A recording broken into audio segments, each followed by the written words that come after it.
Episode 96. First really cold breaths of the season.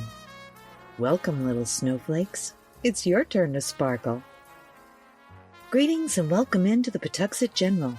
I am your host, Jess.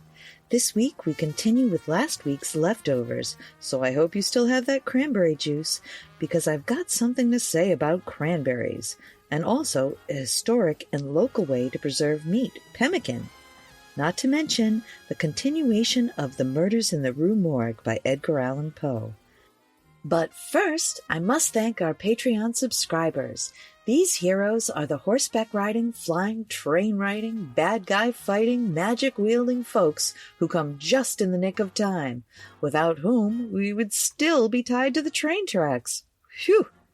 For just a small monthly donation, these folks receive special content, gifts, and advance notice to events, not to mention ad-free episodes. So thank you. If you would like to participate in our holiday promotion by making a one-time donation or become a Patreon subscriber yourself, you could simply follow the links in the show notes or find our page on patreon.com or the promotion on our Facebook page. And thank you. But first, I've got that treat I promised you last week, Pecan Divinity. This week's special holiday treat comes from my own grandmother's collection. It was common during the mid-century for companies wanting to increase sales to put out a cookbook, small pamphlets filled with recipes using their products. My grandmother collected these recipe booklets and tweaked the ones she liked with annotations along the side. One such well-used pamphlet was Grandma's Old-Fashioned Molasses Recipes, and today we'll be making Pecan Divinity from it, a chewy, nutty homemade candy. For this recipe, you will need 3 cups granulated sugar, 2/3 of a cup of water, 2 egg whites, 1/2 cup molasses, 1/2 cup shelled chopped pecans. They say this is the candy that never fails.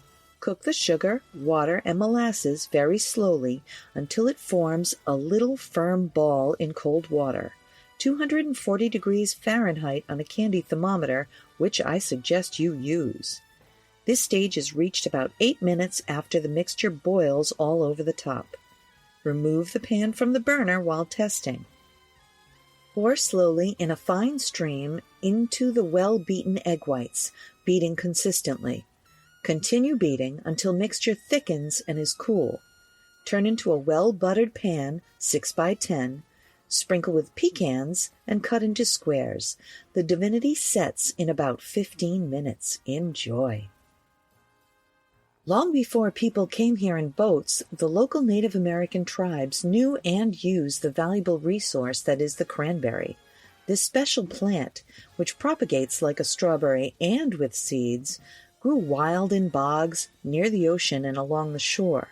High in vitamin C, their vibrant color used for dye and astringent properties made this berry valuable and treasured, so much so that they were often used as gifts.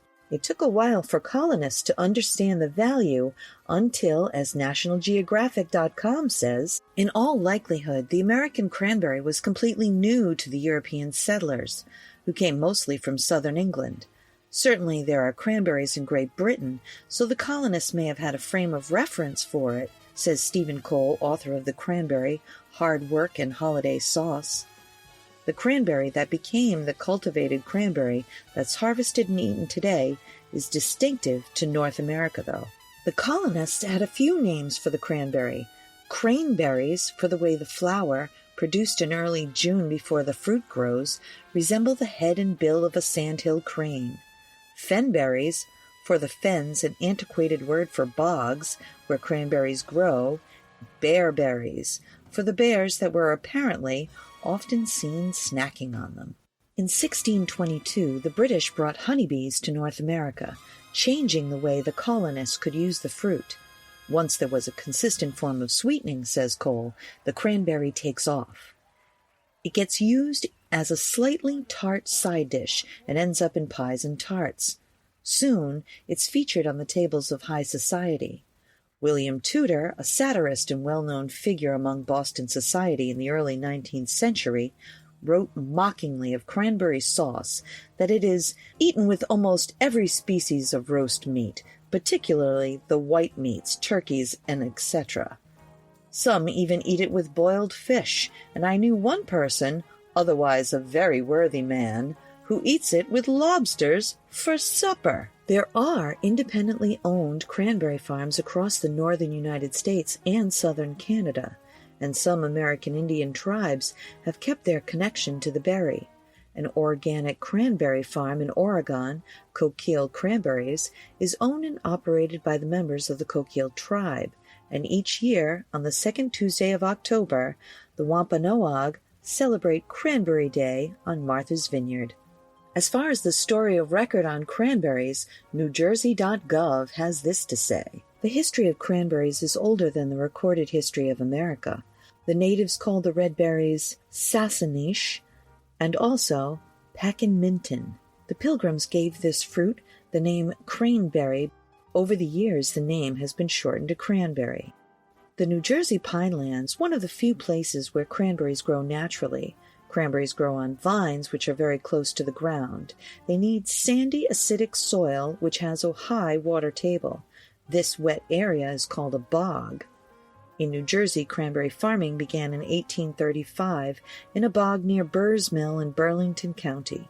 Many other bogs were soon constructed. Some of New Jersey's first cranberry farms are still operated by descendants of the original owners. Harvesting in those days was a long, hard job requiring many workers who gathered berries by hand. Later, large wooden scoops were used.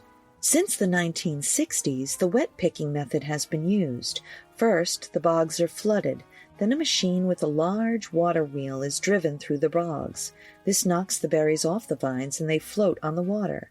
The floating berries are pushed to one side of the bog, where a conveyor belt lifts them onto a truck. Next, the berries are taken to the sorting house where they are cleaned and sorted. And finally, they are shipped to a processing plant where they are made into many cranberry products we enjoy, such as cranberry sauce. Actually, it was a cranberry farmer who made the first cranberry sauce in New Jersey. In 1917, Elizabeth Lee sold her canned sauce under the name Boggs Sweet. Later, she joined forces with Marcus Uran of Massachusetts, who had started his company in 1912. Together, they formed the company that became known as Ocean Spray. Today, this is the largest cranberry growers organization in the United States. In addition to the original sauce, cranberries are made into relish, jellies, cakes, pies, candy, a variety of juices, and even cranberry ketchup. Every autumn, there is a cranberry festival in Chatsworth, New Jersey. As part of this festival, there are contests for the largest cranberry floral designs, and tasty new recipes. This tangy red berry has now become a popular year-round favorite. Pemmican was a staple throughout the Americas, a gift from our Native American hosts. It has regional ingredients, so the recipes varied from area to area, but the basics were the same. Meat, fat, and dried berries in equal parts, then stored in animal pouches. Around here, typical ingredients might include fish, venison, or bear, probably with cranberries.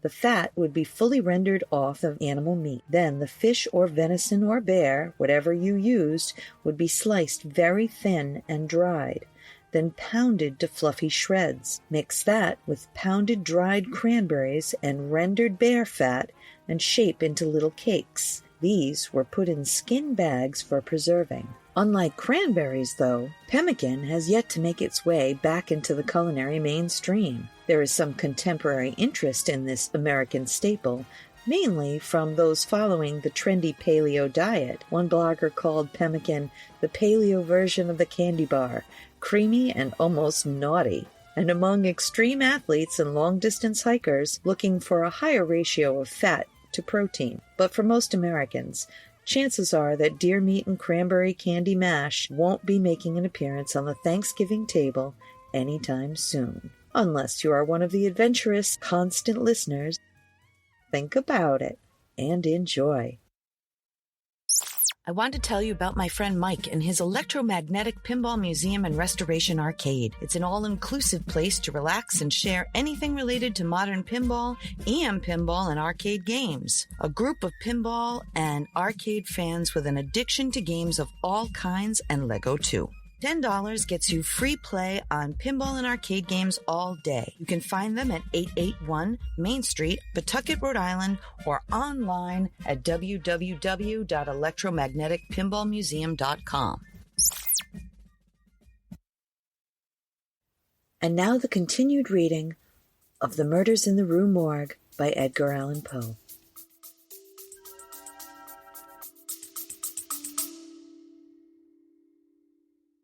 How do you land your dream job? The latest episode of Career Journey podcast No Wrong Choices explores how comic book writer Ethan Sachs, known for his work on Star Wars and other series, broke into the business. Is it always going to be comic books, ultimately? Was that your fascination? No. Always? No. Okay. I mean, I always loved comic books. It just seemed like, the kind of job like Keebler Elf or astronaut where nobody actually has that job. Like if you wanted to be one, how do you even begin? Hear how Ethan pulled it off by becoming a writer for Marvel, DC, and others on No Wrong Choices, which is available everywhere podcasts are found, YouTube, and at NoWrongChoices.com.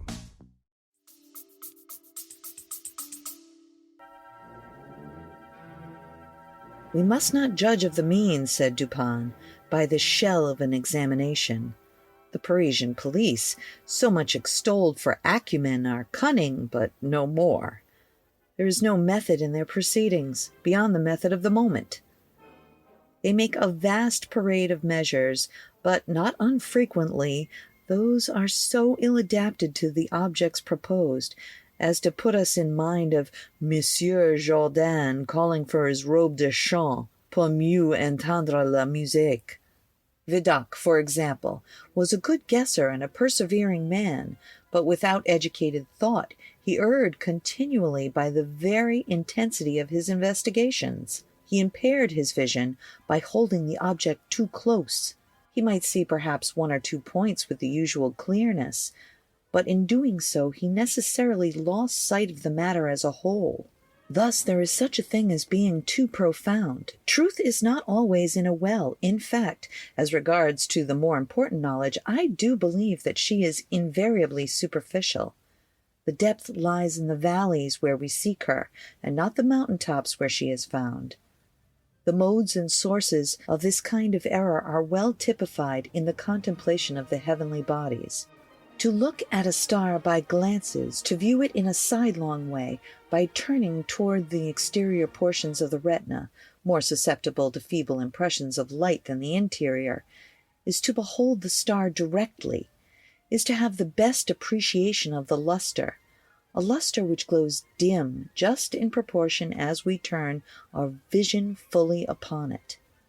A greater number of rays actually falls upon the eye in the latter case, but in the former there is a more refined capacity for comprehension. By undue profundity we perplex and enfeeble thought, and it is possible to make even Venus herself vanish from the firmament by a scrutiny too sustained, too concentrated, or too direct. As for these murders, let us enter into some examinations for ourselves before we make an opinion respecting them. An inquiry will afford us amusement. I thought this an odd term so applied, but said nothing. And besides, Le Bon once rendered me a service for which I am not ungrateful. We will go to see the premises with our own eyes. I know G., the prefect of police, and shall have no difficulty in obtaining the necessary permission. The permission was obtained, and we proceeded at once to the Rue Morgue. This was one of those miserable thoroughfares which intervene between the Rue Richelieu and the Rue Saint-Roch. It was late in the afternoon when we reached it, as this quarter was a great distance from the one which we resided. The house was readily found, for there were still many persons gazing up at the closed shutters, with an objectless curiosity, from the opposite side of the way. It was an ordinary Parisian house, with a gateway on one side which was a glazed watch-box, with a sliding panel in the window, indicating a loge de concierge. Before going in, we walked up the street, turned down an alley, and then, again turning, passed into the rear of the building. Dupin meanwhile examining the whole neighborhood, as well as the house, with a minuteness of attention for which I could see no possible object. Retracing our steps, we came again into the front of the building, rang, and having shown our credentials, were admitted by the agents in charge. We went up the stairs into the chamber where the body of Mademoiselle L'Espagne had been found, and where both the deceased still lay. The disorders of the room had, as usual, been suffered to exist. I saw nothing beyond what had been stated in the Gazette. Dupin scrutinized everything, not excepting the bodies of the victims. We then went into the other rooms, and then into the yard, a gendarme accompanying us throughout. The examination occupied us until dark, when we took our departure. On our way home, my companion stepped in for a moment at the office of one of the daily papers. I have said that the whims of my friend were manifold, and it was his humor now to decline all conversation on the subject of the murder until about noon the next day, and then he asked me suddenly if I had observed anything peculiar at the sign of the atrocity. There was something in his manner of emphasizing the word peculiar, which caused me to shudder, without knowing why. No, nothing peculiar, I said, nothing more at least than what we both saw stated in the paper. The Gazette, he replied, had not entered, I fear, into the most unusual horror of the thing, but dismissed the idle opinions of this print. It appears to me that the mystery is considered insoluble, for the very reason that should cause it be regarded an easy of a solution. I mean for the outer character of its features. The police are confounded by the seeming absence of motive, not the murder itself, but for the atrocity of the murder. They are puzzled, too, by the seeming impossibility of reconciling the voices heard in contention with the facts that no one was discovered upstairs but the assassinated Mademoiselle L'Espagne, and that there were no means of egress without the notice of the party ascending. The wild disorder of the room, the corpse thrust with the head downward up the chimney, the frightful mutilation of the body of the old lady, these considerations, with those just mentioned, and the ones I need not mention, have sufficed to paralyze the powers by putting completely at fault the boasted acumen of the government agents. They have fallen into the gross but common error of confounding the usual with the abstruse. But it is by these deviations from the plane of the ordinary that reason feels its way, if at all, in its search for the true.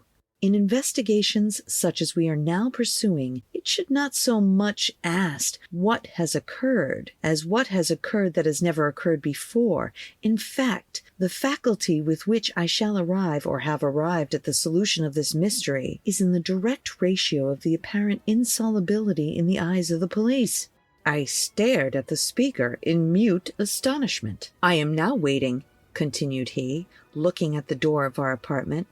I am now awaiting a person who, although perhaps not the perpetrator of these butcheries, must have been in some measure implicated in their perpetration. Of the worst portion of the crimes committed, it is probable that he is innocent. I hope that I am right by this supposition, for upon it I built my expectation of reading the entire riddle. I look for the man here in this room every moment. It is true that he may not arrive. The probability is that he will. Should he come, it will be necessary to detain him. Here are pistols. We both know how to use them when occasion demands their use. I took the pistols, scarcely knowing what I did or believing what I heard, while Dupin went on, very much as if in soliloquy. I have already spoken of his abstract manner at such times. His discourse was addressed to myself, but his voice, although by no means loud, had the intonation which is commonly employed in speaking to someone at a great distance. His eyes, vacant in expression, regarded only the wall. that the voices heard in contention, he said, by the party upon the stairs, were not the voices of the women themselves, were fully proved by the evidence. This relieves us all of doubt upon the question whether the old lady could have first destroyed the daughter and afterward have committed suicide. I speak of this point chiefly for the sake of method, for the strength of Madame L'Espagne would have been utterly unequal to the task of thrusting her daughter's corpse up the chimney as it was found, and the nature of the wounds upon her own person entirely preclude the idea of self-destruction. Murder, then, had been committed by some third party, and the voices of this third party were those heard in contention. Let me now avert not to the whole testimony respecting those voices, but to what was peculiar in that testimony. Did you observe anything peculiar about it? I remarked that, while all the witnesses agreed in supposing the gruff voice was that to be of a Frenchman, there was much disagreement in regard to the shrill, or as the one individual termed it, the harsh voice. That was the evidence itself, said Dupin, but it was not the peculiarity of the evidence. You have observed nothing distinctive, yet there was something to be observed. The witnesses, as you remark, agreed about the gruff voice. They were here unanimous. But in regard to the shrill voice, the peculiarity is, not that they disagreed, but that, while in Italian, an Englishman, a Spaniard, a Hollander, and a Frenchman attempted to describe it, each one spoke of it as if it were a foreigner. Each likens it not to the voice of an individual of any nation with whose language he is conversant, but the converse. The Frenchman supposes it is the voice of a Spaniard, and might have distinguished some words had he been acquainted with the Spanish. The Dutchman maintains that it has to have been of a Frenchman, but we find it stated, not understanding French, this witness having examined through an interpreter. The Englishman thinks it is the voice of a German, and does not understand German.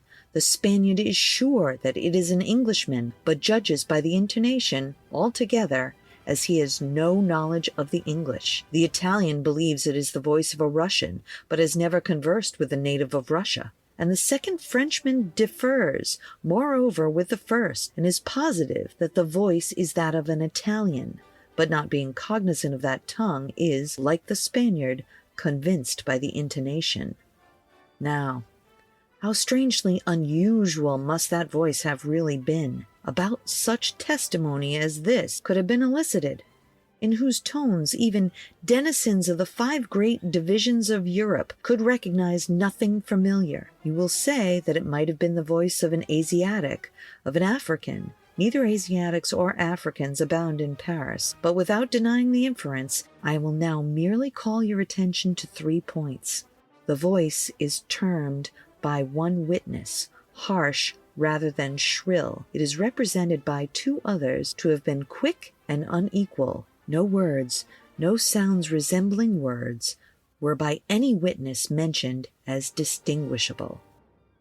I know not, continued Dupin, what impression I may have made so far upon your understanding, but I do not hesitate to say that legitimate deductions, even from this portion of the testimony, the portion respecting the gruff and shrill voices, are in themselves sufficient to engender a suspicion which should give direction to all further progress in the investigation of the mystery. And I said legitimate deductions, but my meaning is not thus fully expressed. I design to imply that the deductions are the sole proper ones, and that the suspicion arises inevitably from them as a single result. What the suspicion is, however, I will not say just yet. I merely wish you to bear in mind that with myself it was sufficiently forcible to give a definite form, a certain tendency, to my inquiries in the chamber.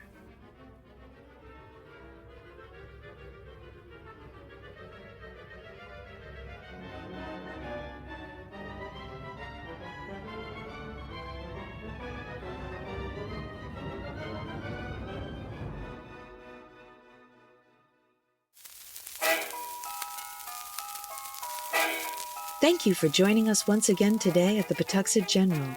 If you would like to reach out with a recipe, question, order, or a local ghost story, our email is jess@pawtuxetgeneral.com. Please reach out. We can't wait to hear from you, and we'll get back to you as soon as possible. But until then, I'll meet you right back here next time at the Pawtuxet General.